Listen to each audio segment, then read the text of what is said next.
गर्दाबी तूफान अम्फन के मद्देनजर वजीर आजम नरेंद्र मोदी आज मगरबी बंगाल और ओडिशा के दौरे पर रवाना। वजीर आजम मुतासिरा इलाकों का हवाई मुआयना करने के साथ ही जायजा मीटिंग में लेंगे हिस्सा।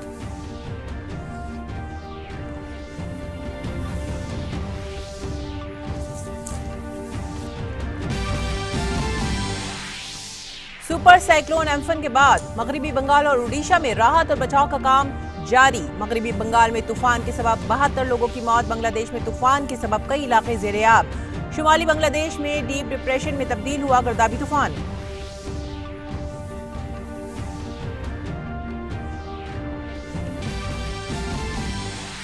रेल मुसाफिर आज से मरहलेवार तरीके से बुकिंग काउंटर से भी हासिल कर सकेंगे टिकट।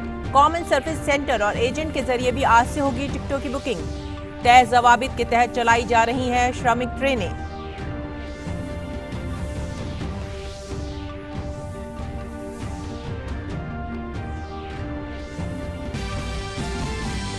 वंदे भारत मिशन के दूसरे मरहले के तहत भारतीयों की मुल्क वापसी का सिलसिला जारी। अब तक बैरूनी ममालिक से 23,000 से जायद लोग वापस। 13 जून तक जारी रहेगा मिशन का दूसरा मरहला। 47 ममालिक से 162 परवाजों के जरिए हो रही है लोगों की वापसी।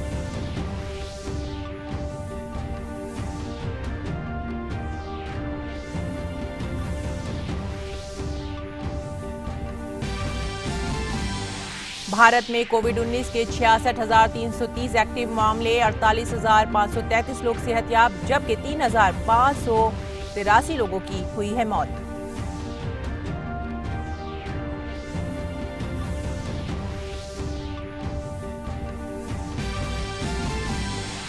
दुनिया भर में कोरोना मुतासरीन की तादाद 51 लाख से ऊपर। 3,32,000 से जायद लोगों की मौत। अमेरिका में सबसे ज्यादा 94,000 से जायद लोगों की मौत। न्यूयॉर्क में पाबंदियों में नरमी के बाद फिर से खुले रेस्टोरेंट।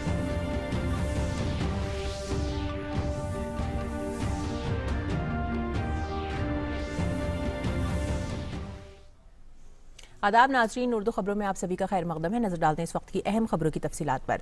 वजीर आजम नरेंद्र मोदी गर्दाबी तूफान एम्फन की वजह से पैदा हालात का जायजा लेने के लिए आज मगरबी बंगाल और ओडिशा के दौरे पर रवाना हो गए हैं। वजीर आजम मुतासिरा इलाकों का फिजाई मुआयना करेंगे और जायजा मीटिंगों में भी शिरकत करेंगे, जिसमें राहत और बाज आबादकारी से वाबस्ता पहलुओं पर तबादला ख्याल किया जाएगा।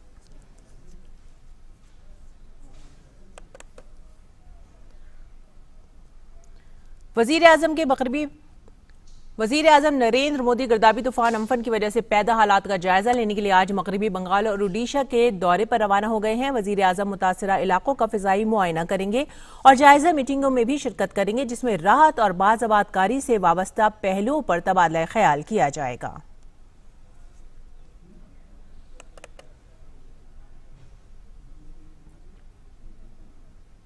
और इस दौरान मगरबी बंगाल और ओडिशा में सुपर एम्फन तूफान के बाद जंगी सतह पर बचाव और राहत का काम जारी है। एम्फन तूफान से मगरबी बंगाल में 72 अफराद की मौत और हजारों लोगों को बेघर होना पड़ा है। तूफान से रियासत में कई नशेबी इलाकों में पानी भी भर गया है और कई पुल भी डूब गए हैं। इसके अलावा तूफान ने ओडिशा के कई साहिली अजला में मवासलाती निजाम और बिजली को भी ठप कर दिया है। काबिल जिक्र है कि महकमा मौसमियात की तरफ से अगर तूफान की पेशनगोई नहीं की जाती तो बड़े पैमाने पर तबाही का सामना करना पड़ता। इस पेशनगोई की वजह से ही 7 लाख अफराद को एनडीआरएफ ने महफूज मकामात पर मुंतकिल किया था, जिसकी वजह से जानी नुकसान में कमी आई। इस दरमियान महकमा मौसमियात ने बताया कि तूफान गहरे दबाव में चला गया है और अब उसका रुख बांग्लादेश की तरफ है।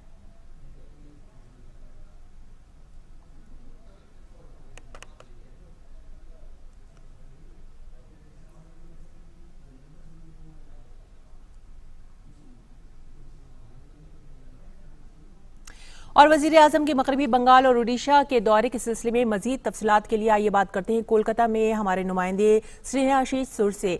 जी स्नेहाशीष, आपके पास वजीर आजम के दौरे के सिलसिले में क्या तफसीलात है? लॉकडाउन के बाद वजीर आजम का ये पहला दौरा है और जायजा मीटिंग में शिरकत करेंगे वजीर आजम फिजाई मुआयने के बाद, तो कितनी गंभीर या कितनी नाजुक हालात हैं वहां पर, जमीनी हकीकत क्या है, इसके बारे में आप हमें बताइए।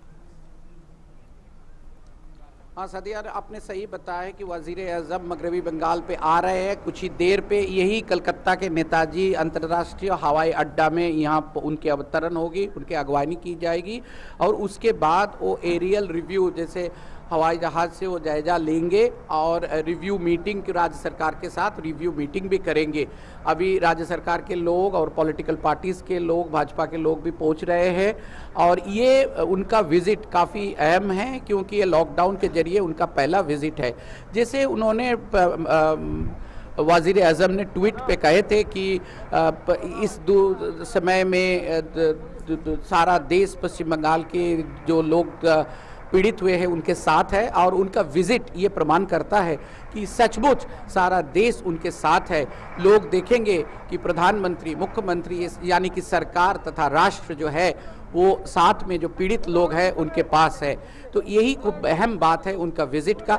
यहाँ वो रिव्यू मीटिंग भी करेंगे, जायजा भी लेंगे हवाई जहाज़ से नुकसान कितना हुआ और तुरंत उनके आगमनी में क्या होगा कि केंद्र सरकार के जो घोषणा होना है इस समय, क्योंकि जो नुकसान हो गया तो हो ही गया है, लेकिन अभी जिसको रिलीफ और रिहैबिलिटेशन की बात कहा जाए ये बहुत अहम बात है और ये गुफ्तगू जो होंगे इस गुफ्तगू में ये फैसला हो जाएगा और तुरंत इसको जो राहत कार्य जो है वो भी जोरदार किया जाएगा। जितना जो फिनेंशियल सपोर्ट वो भी अनाउंस होगा और एकदम ग्राउंड लेवल पर लोगों के पास पहुंच सकते हैं।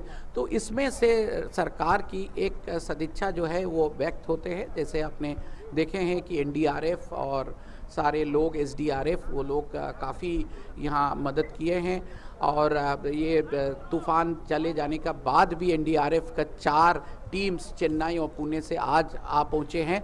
वो रिलीफ एंड रिहैबिलिटेशन का ही काम कर रहे हैं। पेड़ बहुत गिरे थे, पेड़ कट के साफ कर रहे हैं और उसके बाद जो है वो बिजली के पोल भी गिर पड़े हैं तो बिजली का भी रेस्टोरेशन होना है। उसी से सारे लोगों को पानी और बाकी जो राहत कार्य वो मिलेगा और 5 लाख लोगों को करीब पहले से इवैक्यूएट किया था और कुछ लोग होमलेस हो गए थे।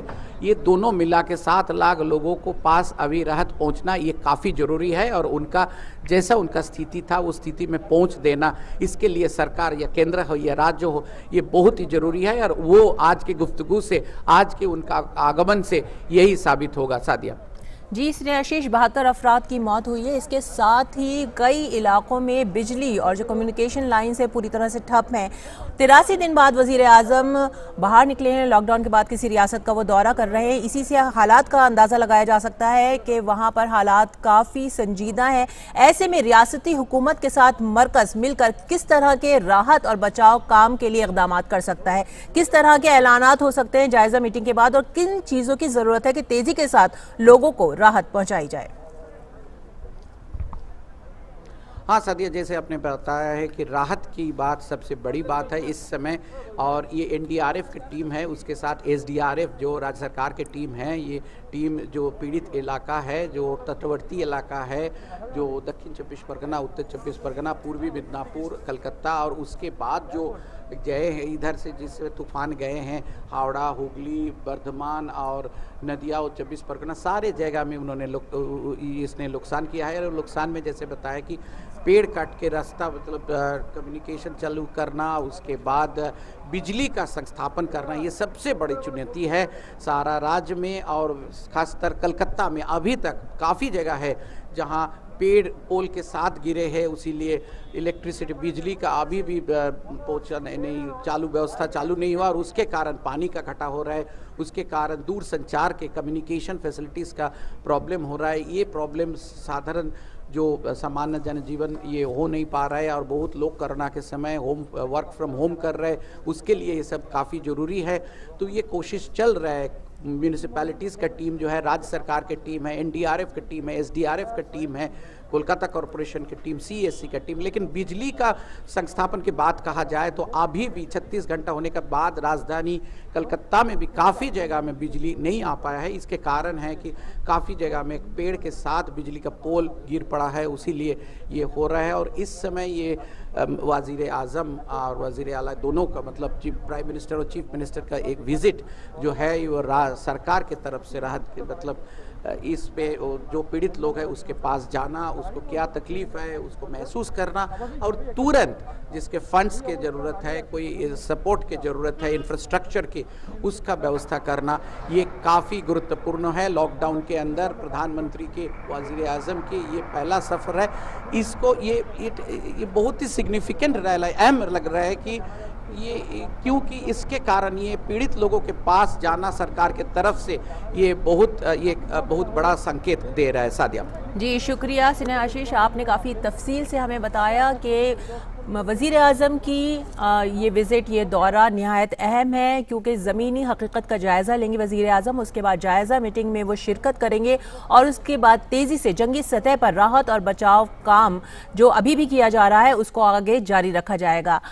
वज़ीर आज़म 83 दिन के बाद रियासत का दौरा कर रहे हैं। ओडिशा और कोलकाता बंगाल के दौरे पर वज़ीर आज़म रवाना हो चुके हैं। इसी बात से अंदाज़ा लगाया जा सकता है कि हालात कितने संजीदा हैं। एक तरफ कोविड-19 के हालात से हमें निपटना है, साथ ही साथ एम्फन तूफान से हुई तबाही से भी बचाव और राहत के काम को आगे बढ़ाना है। आगे बढ़ते हैं अगली खबर की तरफ। नेपाल हुकूमत ने मगरबी बंगाल और ओडिशा में एम्फन तूफान के नतीजे में जानी नुकसान और बड़ी तबाही पर अफसोस का इजहार किया है। नेपाल के वजीर खारजा प्रदीप कुमार ग्यावली ने अपने ट्वीट पैगाम में कहा कि एम्फन तूफान की वजह से बड़े जानी नुकसान और ढांचा जाती तबाही से मुझे गहरा सदमा हुआ है। वजीर खारजा ने हुकूमत और भारतीय शहरियों के तई दिल की गहराइयों से दुख का इजहार किया है। वंदे भारत मुहिम के दूसरे मरहले के तहत बैरून ममालिक में फंसे हुए लोगों को भारत वापस लाने का काम मुसलसल जारी है। अब तक 23,000 से ज्यादा भारतीय शहरियों को तैयारों से वापस लाया जा चुका है। दूसरे मरहले के तहत 13 जून तक चलने वाली इस मुहिम के तहत 47 मुल्कों में फंसे भारतीय शहरियों को वापस लाने का काम किया जा रहा है। ऑस्ट्रेलिया के शहर सिडनी से नई दिल्ली फ्लाइट के जरिए फंसे हुए लोगों को भारत लाया जा रहा है। वहीं अम्मान की राजधानी मस्कत से भी जुमेरात को 2 परवाजें पहुंची हैं, जिनमें से एक मुसाफिरों को लेकर केरल के कोझिकोड पहुंचेगी। वहीं दूसरी परवाज मस्कत से लोगों को दिल्ली पहुंचा रही है, जिसमें मजमूई तौर पर 180 लोग थे। कुवैत में फंसे लोगों को अलग अलग परवाजों के जरिए वतन वापस लाया जा रहा है। कुवैत विजयवाड़ा फ्लाइट के जरिए 145 मुसाफिर आज वतन वापस आएंगे। साथ ही कुवैत हैदराबाद तिरुपति फ्लाइट के जरिए भी लोगों को वतन वापस लाया जा रहा है। कतर की राजधानी दोहा से भी दोहा कोची फ्लाइट के जरिए 177 मुसाफिर और 8 नौसायदा बच्चे आज भारत पहुंचेंगे। वंदे भारत मिशन के तहत रोम से कल पहली खुसूसी परवाज ने इटली से दिल्ली और कोची के लिए 239 मुसाफिर के साथ उड़ान भरी। इटली में भारत की सफीर ने रवाना होने से पहले मुसाफिरों के साथ बातचीत की। साथ ही उन्होंने कहा कि यह हमारे लिए इंतहाई खुशी की बात है कि इटली से वंदे भारत मिशन शुरू हो गया है और मैं उन सभी का शुक्रिया अदा करना चाहती हूं जिनकी वजह से ये मुमकिन हुआ है। इस दौरान पंजाबी फोक सिंगर किनी माही ने कहा है कि भारतीय हुकूमत और भारतीय सिफारतखाने को इस ताउन के लिए शुक्रिया अदा करना चाहती हूं। नाजरीन, कोरोना वायरस की वजह से पूरी दुनिया जंग लड़ रही है। भारत में इस मुश्किल से निपटने और इससे बचने के लिए नई रहनुमा हिदायत के साथ 4.0 लॉकडाउन 4 की तौसी की गई है और लॉकडाउन को बढ़ाकर 31 मई तक कर दिया गया है। इस दौरान वजारत दाखिला ने कहा है कि इस वबा से बचने के लिए रहनुमा हिदायत की मुल्क के मुख्तलिफ इलाकों में खिलाफ वर्जी भी हो रही है। इसके लिए सभी रियासतों और मरकज के जेर इंतजाम इलाकों को कोविड-19 के सिलसिले में रोकथाम के सभी इकदाम का निवास करना चाहिए। मरकजी वजीर सेहत डॉक्टर हर्षवर्धन ने कहा है कि आयुष्मान भारत योजना स्कीम से अब तक 1 करोड़ अफराद मुस्तफीद हो चुके हैं, जबकि 14,000 करोड़ रुपए इस पर खर्च भी हुए हैं। उन्होंने मजीद कहा कि आयुष्मान भारत कार्ड वालों को पहले से ही मजीद 12 से 13 करोड़ रुपए दिए गए हैं। वजारत सेहत के मुताबिक भारत में कोविड-19 के एक्टिव मामलों की तादाद बढ़कर 66,330 हो गई है। इसी के साथ सेहत याब होने वाले मरीजों की तादाद भी बढ़कर 48,533 तक जा पहुंची है। कोविड से भारत में अब तक 3,583 लोगों की मौत हो गई है।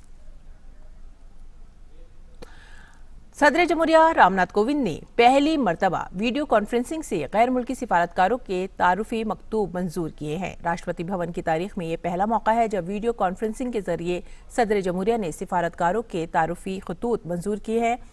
सिफारतकारों से खिताब करते हुए सदर जमहूरिया ने कहा कि कोविड-19 वबा की वजह से आलमी बरादरी के सामने काफ़ी चैलेंजेस पैदा हो गए हैं और ये बुहरान आलमी ताउन की ज़रूरत को उजागर करता है।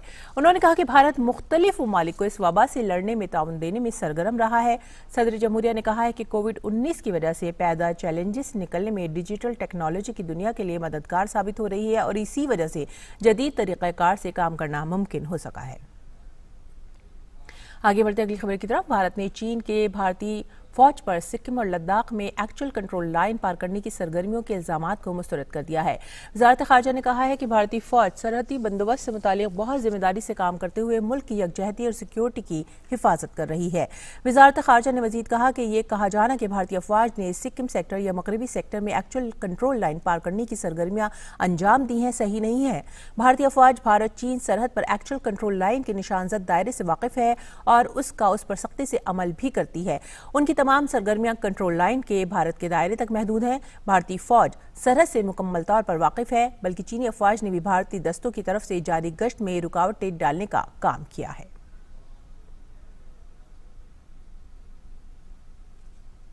वजारत खारजा ने कहा है कि भारतीय फौज के जवान सरहद से पूरी तरह से वाकिफ हैं। उन्होंने सरहद की निगरानी के लिए मुकर्ररा उसूलों पर अमल किया है। हम सरहद पर अमन व अमान बरकरार रखने के लिए पूरी तरह पाबंदे अहद हैं। मरकजी वजीर प्रकाश जावड़ेकर ने कर्नाटक, महाराष्ट्र और गोवा के वज़राए आला समेत केरल, तमिलनाडु और गुजरात के वज़राए जंगलात से मगरबी घाट में माहौलियाती हसास इलाके से मुतालिक मुजव्वज़ा नोटिफिकेशन पर वीडियो कॉन्फ्रेंसिंग के जरिए मीटिंग की है।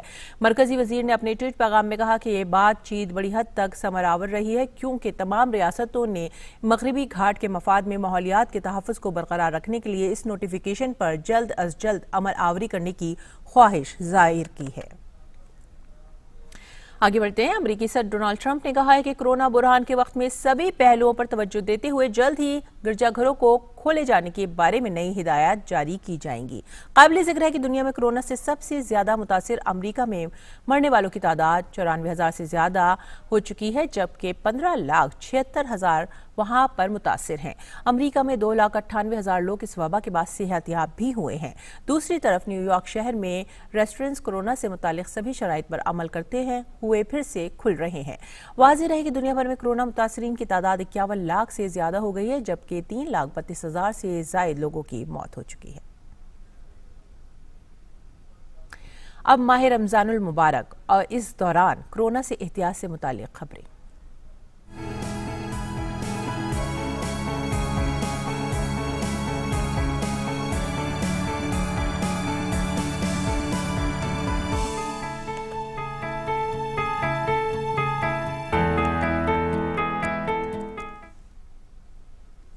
रमजानुल मुबारक का आखिरी अशरा इख्तिताम को पहुंच रहा है। रहमतों, बरकतों और बख्शिशों का खजाना समेटे ये महीना तेजी के साथ इख्तिताम की जानिब बढ़ रहा है।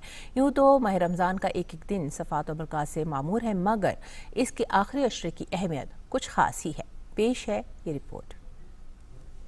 रमज़ानुल मुबारक बेपाया रहमत का एक ऐसा साइबान और इंसान की बख्शिश का एक ऐसा हैरत अंगेज सामान है कि अगर इंसान पर इसकी हकीकत खुल जाए तो वो दम बखुद रह जाए। यूं तो रमज़ान का सारा महीना ही सिफ़ात व बरक़ात से मामूर है, लेकिन इसका आखिरी अशरा दिगर अशरों की बनिस्बत ज़्यादा अहमियत और इनफरादी शान रखता है। कहा जाता है कि दुनिया में कौन सी ऐसी हाजत है जो रमज़ान के आखिरी अशरे में पूरी न हो सके। हदीस के मुताबिक रसूलुल्लाह सल्लल्लाहु अलैहि वसल्लम रमज़ान के आखिरी अशरे में रातों को ज़्यादा से ज़्यादा जाग कर इबादत फरमाया करते थे। रमज़ान के आखिरी अशरे में ही एतकाफ़ का एहतमाम होता है, शब कद्र को पाने की कोशिश होती है और सदक़े फ़ित्र अदा किया जाता है। सदक़े फ़ित्र से मुराद वो सदका है जिसे ईद उल फित्र की नमाज से पहले अदा करना हर साहिब निसाब पर वाजिब है, खा वो मर्द हो या औरत, छोटा हो या बड़ा, बच्चा हो या बूढ़ा। हर साहिब निसाब अपने और उन अहले खाना की तरफ से सदक़े फ़ित्र अदा करने का पाबंद है जिनकी वो कानूनी तौर पर किफ़ालत करता है। हज़रत इब्न अब्बास रज़ियल्लाहु ताला अन्हु से रिवायत है कि रसूलुल्लाह सल्लल्लाहु अलैहि वसल्लम ने रोज़ेदार को लग़्व और बेहुदा अक़वाल व अफ़आल के असरात से पाक करने और ईद के दिन मसाकीन को खाना मुहैया करने के लिए सदक़े फ़ित्र को वाजिब करार दिया है। सदक़े फ़ित्र नमाज ईद से पेशतर गरीबों और मिस्कीनों को दिया जाता है ताकि वो भी ईद की खुशियों में शरीक हो सकें। चुनांचे जिसने सदका फित्र नमाज ईद से पहले पहले अदा कर दिया तो यह ऐसा सदका है जो कबूल कर लिया गया, और जिसने इसे नमाज के बाद अदा किया तो यह आम सदक़ात में से एक सदका है। अब जबकि इस साल पूरी दुनिया कोरोना वायरस की वबा से परेशान है, तो इस सूरत हाल में हम सबको चाहिए कि गुरबा व मसाकीन की जितनी ज़्यादा हो मदद की जाए और इस वबा से महफूज रहने के हुकूमत के रहनुमा हिदायत पर अमल करते हुए घर में रहकर तमाम इबादत अंजाम दी जाएँ। मोहम्मद शमीम अख्तर, DD न्यूज़ उर्दू खबरें। माह रमज़ान रुखसत होने वाले हैं, लेकिन माह रमज़ान के दौरान इबादत करने और दूसरों की मदद करने का ये पैगाम पूरे साल के लिए है। इसी के साथ ही अब वक्त हो गया है आपसे विदा लेने का। हमारी पूरी टीम को दीजिए इजाज़त, लेकिन 3:15 पर एक बार फिर से हम आपकी खिदमत में हाजिर होंगे नई खबरों के साथ। तब तक के लिए आप हमारी पूरी टीम को दीजिए इजाज़त। आदाब।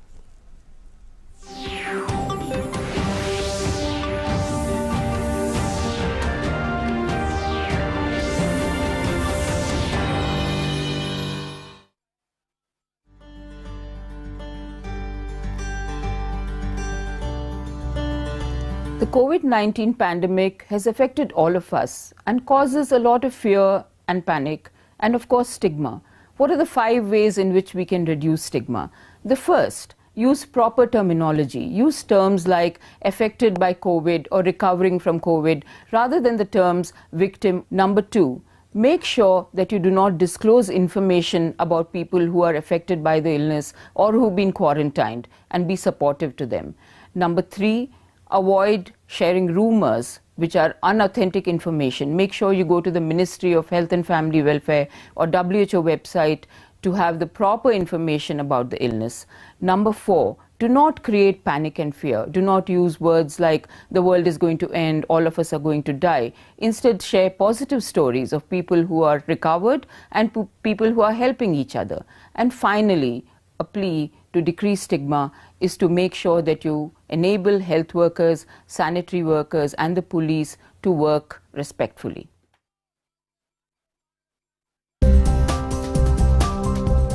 भीम ऐप का प्रयोग करके हम अपने नगद लेन देन को बहुत ही आसान बना सकते हैं। भीम ऐप के जरिए broadband, cable TV, DTH, electricity bill payment आसानी से किए जा सकते हैं। साथ ही गैस बिल का भुगतान या हेल्थ इंश्योरेंस भी किया जा सकता है। भीम ऐप से आप लैंडलाइन पोस्टपेड, जीवन बीमा, लोन पेमेंट, मोबाइल पोस्टपेड का पेमेंट भी कर सकते हैं। आपको किसी से पैसा मंगाना हो या किसी को भेजना हो तो वो भी आसानी से किया जा सकता है। तो देर किस बात की, अपने मोबाइल पे भीम ऐप डाउनलोड कीजिए और अपने नगद लेन देन की प्रक्रिया को आसान बनाइए।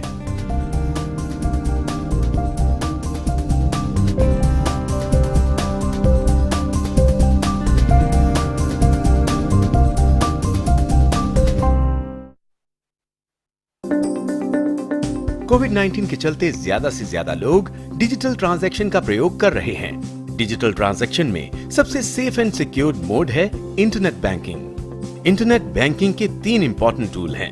पहला टूल है NEFT यानी नेशनल इलेक्ट्रॉनिक फंड ट्रांसफर। इसमें आपको किसी भी तरह का अतिरिक्त चार्ज नहीं देना पड़ता है। ये 24/7 अवेलेबल होता है। ये एकदम सिक्योर मोड में से एक माना जाता है। हालांकि इसमें जो पैसा ट्रांसफर करते हैं वो रियल टाइम में नहीं होता। इंटरनेट बैंकिंग का दूसरा टूल है IMPS यानी इमीडिएट पेमेंट सर्विसेज। इसकी खासियत है कि आप इसमें रियल टाइम में पैसा ट्रांसफर कर सकते हैं। हालांकि इसमें ट्रांसफर लिमिट 2 लाख रुपए तक की होती है। तीसरा टूल है RTGS यानी रियल टाइम ग्रॉस सेटलमेंट। ये काफी फास्ट और सिक्योर्ड मोड माना जाता है। इसमें आपको मिनिमम 2 लाख रुपए तक का ट्रांजैक्शन करना होता है।